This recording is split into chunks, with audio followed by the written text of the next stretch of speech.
Assalamualaikum everyone, welcome to Vocabgram where you learn English with easy lessons. This is another lesson on common English expressions and phrases that we use are in daily conversation.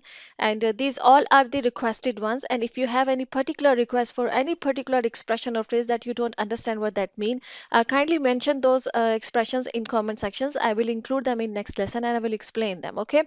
For the PDF of this lesson, link is in description. Download the PDF from that link. And before starting this lesson, a little request as usual. Kindly subscribe to my channel if you haven't subscribed it yet and hit the bell icon so that you get the notifications of my all upcoming lessons. And kindly share my lessons. Share my lessons with your friends, with your family members, whoever is interested in learning English. Thank you in advance. Let's begin. Our first common expression is make the most of. ठीक है, ये बहुत common है.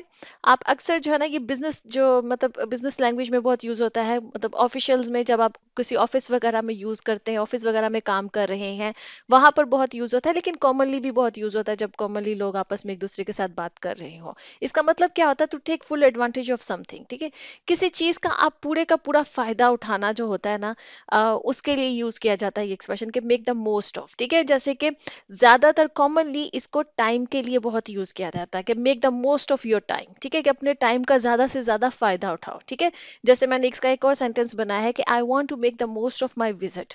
आप कहीं पर visit करने गए हैं, कोई आपका थोड़ी देर के लिए विजिट है और आप चाहते हैं कि आप अपने विजिट से ज्यादा फायदा उठा सके. वो आपका कोई बिजनेस से रिलेटेड फायदा हो सकता है, आपका कोई पर्सनल गेन हो सकता है, कोई ऑफिशियल ट्रिप है आपका, वहां पर आप बेस्ट अपनी डील क्रैक करना चाहते हैं और आप जो भी आपका विजिट है, जितने भी आपके उस इलाके से रिलेटेड, आपको उस प्लेस से रिलेटेड आपको लगता है कि मुझे ये सारे सारे काम जो है ना वो यहाँ पर अपने कर लेने चाहिए ताकि मैं इस विजिट से अपना ज्यादा से ज्यादा फायदा हासिल कर सकूं. ठीक है, तो किसी चीज का अगर आपने ये कहना हो ना कि इसका ज्यादा से ज्यादा फायदा हासिल कर लो, तो तब आप कहते हैं मेक द मोस्ट ऑफ. जैसे make the most of your time, कि अपने वक्त का ज्यादा से ज्यादा फायदा उठा लो. ठीक है, ज्यादा से ज्यादा फायदा हासिल कर लो.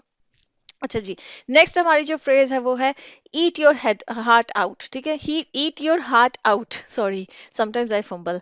अच्छा जी, ईट योर हार्ट आउट का मतलब ये होता है to taunt someone that I am better and feel jealous. देखिए, इसको थोड़ा सा समझ लीजिएगा. ईट योर हार्ट आउट हम मतलब कि जो इसको यूज करते हैं जो लोग, उसका मतलब ये होता है कि आप किसी इंसान के को ये कह रहे होते हैं जलो, उसको ये बताकर कहना चाह रहे होते हैं कि देखो मैं जो हूँ ना इस मामले में तुमसे बेहतर हूँ. किसी इंसान को आप जो है ना थोड़ा सा इसमें थोड़ी सी ना टोंट आता है, इसमें दूसरे इंसान को आप टोंट मार रहे होते हैं कि भाई देखो मैं तुमसे बेहतर हूँ, या इस काम में मैं फला इंसान से बेहतर हूँ. अक्सर लोग जो है ना वो फेमस लोगों का भी जिक्र कर लेते हैं कि जैसे फॉर एग्जाम्पल कोई इंसान है, वो गाना बहुत अच्छा गा रहा है, और वो जब कोई कहते हैं वाह वाह तुम जो है ना बहुत ही अच्छा गाना गा रहे हो, तो तब इंसान अक्सर लोग जो है ना वो थोड़ा सा ना मतलब बोस्ट करते वक्त ये बोल देते हैं, किसी भी बड़े सिंगर का नाम लेकर बोल देते हैं. जैसे हम कुमार सानू समझ मतलब फॉर लेट्स सपोज के कुमार सानू बोलकर तब कैसे कुमार सानू ईट योर हार्ट आउट, कि मतलब कि कुमार सानू आई एम बेटर देन यू. इस सेंस में भी होता है कि देखो मैं तुमसे अच्छा गा रहा हूँ, इस सेंस में भी होता है. और समटाइम्स जो होता है जो आपके सामने वो इंसान हो और उसको आप पुकार के कह रहे हो, आप कह रहे हो कि मैंने देखा तुमसे बेहतर किया. जैसे आप कोई गेम खेल रहे हैं, आपने कुछ स्कोर किया है या गोल किया है आपने, और आपने कुछ शॉट जो है ना वो बड़ी अच्छी जो है ना वो लगाई है, तो उस वक्त आप क्या उस अपने दोस्त का नाम लेके बोल सकते हैं कि जो भी आपका दोस्त है, जैसे कि अली है तो आप कहेंगे अली ईट योर हार्ट आउट, मतलब कि अली देखो मैंने तुमसे बेहतर शॉट जो है ना वो प्ले की है, जो भी आपने कहना चाह रहे हो. ठीक है, और इसमें थोड़ा सा टोंट ये भी होता है कि इस बात पे अब तुम जेलस हो, तुम जलो. ठीक है, कि मैं देखो इसमें बेहतर हूं तुमसे. ठीक है, इसका इसका सेंस ये होता है इस फ्रेज का. जैसे कि इसके मैंने जो सेंटेंसेस बनाए हैं, अब यहाँ पे जैसे पहला है दिस इज सो डिलीशियस. आप कुछ खा रहे हैं, किसी ने पकाया है, तो आप कुछ खा रहे हैं और आपको बहुत मजे का लगा है, आपकी फैमिली में आपकी सिस्टर ने पकाया है, आपकी मदर ने पकाया है कुछ, या आपकी वाइफ ने पकाया है कुछ, और आपने वो खाया है और आपको वो बहुत टेस्टी लगा है, तो आप कहेंगे this is so delicious. Chefs of the world के दुनिया के जितने भी मशहूर शेफ है ना, ईट योर हार्ट्स आउट, कि अपने मतलब कि तुम लोगों को कहने का मतलब ये है कि दुनिया में जितने भी शेफ्स हैं ना उनसे जो भी खातून आपकी मतलब की वाइफ है या आपकी मदर है या बहन है, वो इसने सबसे बेहतर खाना बनाया है. या ये भी कह सकते, इसका ये भी सेंस बन सकती है कि दुनिया में जितने भी शेफ्स हैं ना तुम लोग जलो कि मेरी जो वाइफ है वो तुम लोगों से बेहतर खाना बनाती है, या मेरी बहन तुम लोगों से बेहतर खाना बनाती है. ठीक है, एक किस्म का बस एक एक्सप्रेशन है ये जस्ट कहने का कि तुम लोग जलो या तुमसे बेहतर है, इस तरह की सेंसेस की बनती है. जैसे कि इसका मैंने एक और जो सेंटेंस बनाया था कि with this defeat our opponents are eating their hearts out. अब यहाँ पर जो है ना वो जलने वाली जो है ना वो सही सेंस बन रही है इस जुमले में, कि इस हार के बाद जो हमारे ओपोनेंट्स है ना, हमारे जो मद्दे मुकाबिल जो थी, जो टीम थी, वो जो है ना वो अपनी हार्ट को ईट कर रहे हैं, मतलब कि वो जल रहे हैं, वो अंदर से जलन उनको हो रही है कि हमने उनको डिफीट दे दी है। ये अक्सर जब आप डिफीट वगैरह कर सकते होते हैं ना, जैसे मैचेस वगैरह हो रहे होते हैं, तो ये कह सकते हैं कि जैसे इंडियंस जो पाकिस्तानी, अगर पाकिस्तान अगर जीत गया तो पाकिस्तान इंडियन को कहेगा कि Indians eat your heart out, कि तुम लोग मतलब जलो। या इंडियंस पाकिस्तान, अगर इंडिया जीत गया है तो वो जो पाकिस्तान को कह सकते हैं Pakistanis eat your heart out, कि आफ्टर दिस डिफीट, कि इस हार के बाद तुम लोग जो है ना जलो इस बात से कि हम जीत गए, हम तुम लोगों से बेहतर हैं। मतलब ये इस सेंस में इस जो ना फ्रेज को यूज किया जाता है। आई होप कि आपको समझ में आ गया है। अच्छा जी, नेक्स्ट हमारी जो फ्रेज है वो है स्पीक योर हार्ट आउट या पोर योर हार्ट आउट। इन स्पीक बोल दीजिए या पोर बोल दीजिए, दोनों ही करेक्ट होते हैं, दोनों तरीके से ये फ्रेज बोली जाती है। और इसका मतलब ये होता है to express your deep feelings.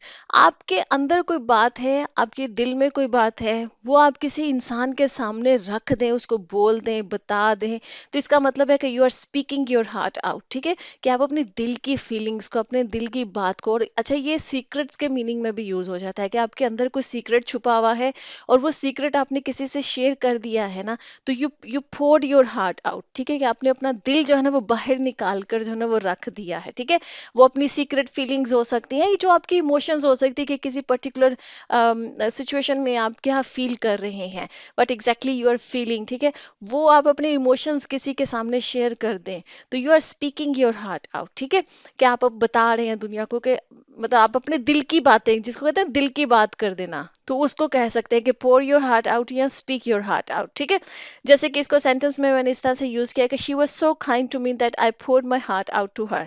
मतलब वो मेरे साथ इतनी काइंड थी, इतनी नरम मिजाज थी, कि मैंने उसके साथ अपने दिल की तमाम बातें कह दी। ठीक है, कोई होता है ना समटाइम्स, कोई इंसान इतना एम्पैथेटिक आपके साथ हो रहा होता है, इतना काइंड आपके साथ हो रहा होता है, तो उस वक्त जो है वो आपका, आप अपने दिल की सारी बातें उस इंसान से शेयर कर लेते हैं। ठीक है, तो you spoke your heart out. ठीक है जी।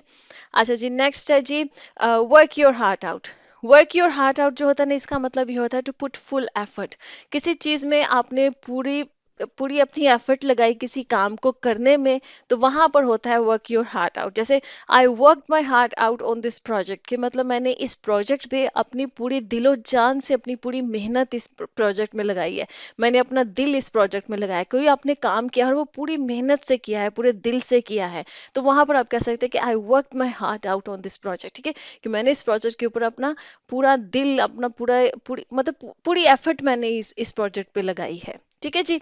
अच्छा जी, नेक्स्ट है जी rip the heart out. Rip the heart out जो है ना वो हम यूज करते हैं टू डिस्ट्रॉय और seriously damage something. Rip rip से मतलब होता है ना फाड़ देना किसी चीज को, इसी से याद रख लीजिए कि जब रिप आ जाएगा हार्ट आउट के पहले, तो उसका मतलब ये हो जाता है कि किसी चीज को बहुत सीरियसली या तो आपने डैमेज कर दिया, उसको नुकसान पहुंचा दिया है, या पूरी तरह से उसको डिस्ट्रॉय कर दिया है उस चीज को, तो वहां पर जो है ना भी यूज होता है। जैसे कि इसका ये सेंटेंस है, regime change rip the heart out of Pakistan economy, कि जो पाकिस्तान में इस वक्त रजीम चेंज हुआ है पिछले साल, उसने जो है ना पूरी तरह से डैमेज कर दिया है या डिस्ट्रॉय कर दिया है पाकिस्तान की जो इकोनॉमी है। ठीक है जी। अच्छा जी, नेक्स्ट है जी down to earth. Down to earth को जरा समझ लीजिएगा, ये दो सेंसेस में यूज होता है ये। एक है हम्बल, किसी इंसान को आप डाउन टू अर्थ कह रहे हैं ना, तो आप ये कहना चाह रहे हैं कि वो इंसान बहुत हम्बल है, बहुत आजिज इंसान है, उसमें किसी किस्म का कोई दिखावा नहीं है, या किसी किस्म की कोई एरोगेंस नहीं है, किसी किस्म का कोई प्राइड नहीं है उस इंसान के अंदर, वो प्राउड नहीं है किसी तरह का। जैसे कुछ लोगों को होता है ना कि उन्होंने जिंदगी में कुछ थोड़ा बहुत कहीं अचीव कर लिया है, तो बड़े एरोगेंट से हो जाते हैं, या बड़े वो ना प्राउड हो जाते हैं। ठीक है, तो अगर किसी इंसान में आपको लगता है कि इस इंसान ने इतना कुछ अचीव किया है, इसके पास इतना कुछ है, किसी बहुत अच्छी पोजीशन पे है, ठीक है, इसके बावजूद वो इंसान बहुत हम्बल है, वो बहुत मतलब किसी किस्म की कोई एरोगेंस शो नहीं करता, तो भी कहते हैं कि वो इंसान बहुत डाउन टू अर्थ है। इसके अलावा प्रैक्टिकल मीनिंग में भी यूज होता है कि कोई इंसान वर्क प्लेस के ऊपर जब आप कह रहे हो कि कोई काम से रिलेटेड जो जगह होती हैं, वो इंसान बड़ा प्रैक्टिकल है, वो इंसान जो है ना वो मतलब अपने काम के मामले में बहुत टू द पॉइंट है, जितना काम है वो उतनी ही बात करता है, वो एक्स्ट्रा कोई टाइम आपका वेस्ट नहीं करेगा या एक्स्ट्रा कोई बात नहीं करेगा। अपने काम को लेके वो बहुत प्रैक्टिकल है, किसी किस्म की वो कोई हवा में बातें नहीं करता है, किसी किस्म की कोई एब्स्ट्रैक्ट टाइप चीजें नहीं वो करता है, कोई बात नहीं करता है, बहुत प्रैक्टिकल है, बहुत टू द पॉइंट है, अपने काम को लेके बहुत फोकस्ड है। तो उसको भी डाउन टू अर्थ कहते हैं लोग, ठीक है। इंग्लिश में उसके लिए भी यूज होता है डाउन टू अर्थ फ्रेज, एक हम्बल सेंस में भी यूज होता है और एक प्रैक्टिकल सेंस में भी यूज होता है कि एक इंसान की अप्रोच जो है ना अपने काम को लेके बहुत प्रैक्टिकल है, ठीक है, तो उसके लिए भी यूज होता है। जैसे कि इसका सेंटेंस है, my boss is a down to earth man with no pretensions. ठीक है, मतलब कि मेरा जो बॉस है ना, वो उसमें किसी किस्म की कोई प्रिटेंशन नहीं है। प्रिटेंशन मतलब कि लोगों के सामने दिखावा नहीं है, वो बहुत प्रैक्टिकल किस्म का इंसान है, वो कोई दिखावा नहीं करता है। He doesn't boast, he doesn't brag, ठीक है, कि बड़ी बड़ी बातें करना नहीं। वो बहुत काम को लेके बहुत प्रैक्टिकल है, जितना काम है वो उतनी बात करेगा, उतना बताएगा और टू द पॉइंट उसका फोकस होता है काम को लेके, ठीक है। तो मेरा बॉस जो है ना वो बड़ा डाउन टू अर्थ मैन है। ये भी आप कह सकते हैं कि वो हम्बल भी है, क्योंकि देखिएगा जो प्रैक्टिकल लोग होते हैं ना वो हम्बल होते हैं, वो जिंदगी को बहुत प्रैक्टिकल सेंस में देख रहे होते हैं। तो उनमें किसी किस्म की जो है ना वो मतलब एरोगेंस नहीं आपको नजर आएगी इतनी, ठीक है, वो बहुत प्रैक्टिकल टाइप के लोग होते हैं। अच्छा जी, नेक्स्ट है जी येट अगेन। येट अगेन हम यूज करते हैं one more time after many times. पहले एक चीज हो चुकी है बहुत दफा और वो फिर से हो जाए, तो वहां पर लोग बोलते हैं येट अगेन। जैसे कि इसका जो मैंने सेंटेंस बनाया है, he proved yet again his loyalty. उसने दोबारा से अपनी लॉयल्टी जो है ना उसको प्रूव किया है। लॉयल्टी को क्या कहेंगे उर्दू में? वफादारी, ठीक है। कि कोई इंसान है वो लॉयल है, आपको लगा कि कोई कोई सिचुएशन ऐसी हुई वहां पे आपको लगा, देखा उसने फिर से अपनी वफादारी जो है ना वो उसने पहले भी कहीं की है और अगेन किया है, तो आप कहेंगे he proved yet again his loyalty, कि उसने फिर से अपनी वफादारी जो है ना, अपनी वफा को जो है वो उसने प्रूव किया है, उसने साबित किया है, ठीक है। इसी तरह से आप एक और सेंटेंस देख लें, the parcel is damaged yet again. मतलब आपको कोई पार्सल रिसीव हुआ है और वो डैमेज था, उसमें किसी किस्म का कोई मसला था, आपने खोला, अंदर जो भी आपने मंगवाई थी चीज़ वो ख़राब थी वो चीज़, तो आप कहेंगे पहले भी आपके साथ ऐसा हो चुका है कि आपने किसी पर्टिकुलर जगह से जो है वो कुछ ऑर्डर किया, आपको पार्सल रिसीव हुआ और वो डैमेज था, फिर से हो गया, तब आप कहेंगे the parcel is damaged yet again, कि फिर से पार्सल जो है ना मुझे डैमेज रिसीव हुआ है, ठीक है जी। अच्छा जी, येट अनदर जो है ना, जैसे येट अगेन का मतलब ये होता है कि फिर से, ठीक है। अनदर का मतलब होता है एक एक और, ठीक है। अनदर जैसे येट अनदर का मतलब भी अनदर ही होता है, ठीक है। ये इसी सेम मीनिंग में कि एक और दफा जो ना, ये एक और ऐसा है। देखिए अगेन जो है ना इसमें टाइम की बात आ जाती है कि दोबारा से, फिर से। अनदर जो होता है वो एक और, ठीक है, एक और, जब जैसे एक चीज है फिर एक और चीज है, इस मीनिंग में वो यूज होता है। अनदर के मीनिंग में वो यूज होता है। येट अगेन का मतलब है कि दोबारा, अगेन के मीनिंग में यूज होता है, समझ लीजिए। जैसे अनदर और अगेन में जो फर्क है ना, वही येट अगेन और येट अनदर में फर्क है, ठीक है। मीनिंग सेम ही होता है इसी तरह से, जैसे कि इसके सेंटेंस से आपको समझ में आएगी, yet another parcel is damaged, के मतलब एक और पार्सल, आपके पास दो तीन पार्सल हैं, दो तीन पार्सल्स आपके पास मौजूद है, इसमें से आपने एक पार्सल खोला, वो डैमेज था, आपने दूसरा पार्सल खोला, वो भी डैमेज था। जब वो भी डैमेज था ना, तो आप कहेंगे yet another parcel is damaged, मतलब कि एक और पार्सल जो है ना वो डैमेज है। पहले एक पार्सल डैमेज था, फिर एक और पार्सल डैमेज है, ठीक है। येट अगेन का मतलब है कि वो पार्सल आपको पहले से रिसीव हुआ था, पहले हो चुका है, पहले भी आपको डैमेज रिसीव हुआ था, दोबारा से ये रिसीव हुआ, तो अगेन दोबारा के मीनिंग में आएगा। एक और दोबारा में जैसे फर्क होता है ना, येट अगेन मतलब कि दोबारा से ऐसे हुआ, और येट अनदर मतलब कि एक और जो है ना वो डैमेज। आई होप कि आपको दोनों में फर्क समझ में आया है, ठीक है जी। ओके जी, नेक्स्ट है हमारे पास इन्स एंड आउट्स, ठीक है। इन्स एंड आउट्स का मतलब होता है ऑल डिटेल्स। कोई इंसान किसी चीज की तमाम डिटेल्स जानता है ना, तो इसका मतलब है कि वो उसकी इन्स एंड आउट्स को जानता है, ठीक है। जैसे अगर आपको किसी चीज के बारे में सब कुछ पता है, आपको उसकी तमाम डिटेल्स पता है, तो आप कहेंगे I know the ins and outs, कि मुझे तो सब सारी डिटेल मालूम है। जैसे कि इसका सेंटेंस है कि a mechanic like this one knows the ins and outs of car repair. कोई मैकेनिक है जिसको आप जानते हैं, और जिसको कि कार रिपेयर की जितनी भी इन्स एंड आउट्स है ना, जिस तरह के भी मसले मसाइल होते हैं कार को रिपेयर करने के लिए, वो उसको सब पता है। तो आप कहेंगे कि he he knows ins and outs of car repair, कि इसको जो है ना हर किस्म का, कोई भी किसी किस्म का भी कार का मसला आ जाता है, मैं इसके पास लेके जाता हूँ and he can fix it, ठीक है। तो he knows the ins and outs, उसको इस चीज के बारे में सारा कुछ मालूम है।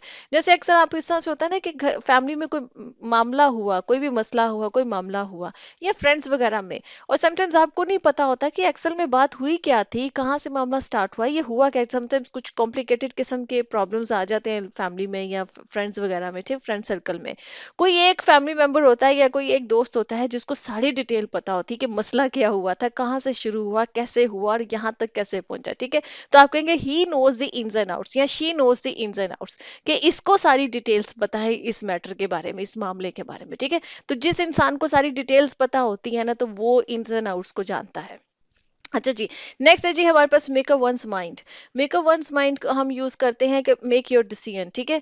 आप अपना डिसाइड कर लें, आपने अपना मतलब फैसला लेना। मेकअप योर माइंड का मतलब ये होता है कि आपने अपना दिमाग बना लिया, जहन बना लिया कि मुझे ये करना है। आपने अपना एक फाइनल जो डिसीजन है वो ले लिया है। जैसे कि I have made up my mind to resign, कि मैंने फैसला ले लिया है, मैंने अपना मतलब कि डिसाइड कर लिया है अपने दिमाग में कि मुझे रिजाइन करना है, ठीक है जी। मेकअप योर माइंड जो है ना वो हम इस सेंस में यूज करते हैं, फैसला ले लेना, फाइनली आप डिसाइड कर लेते हैं किसी चीज के बारे में। ओके जी फ्रेंड्स, लेसन खत्म होता है। तो आई होप कि लेसन इंटरेस्टिंग था, आपने कुछ नया सीखा है, बताइएगा मुझे कमेंट सेक्शंस में। Nice, you next lesson, Allah Hafiz.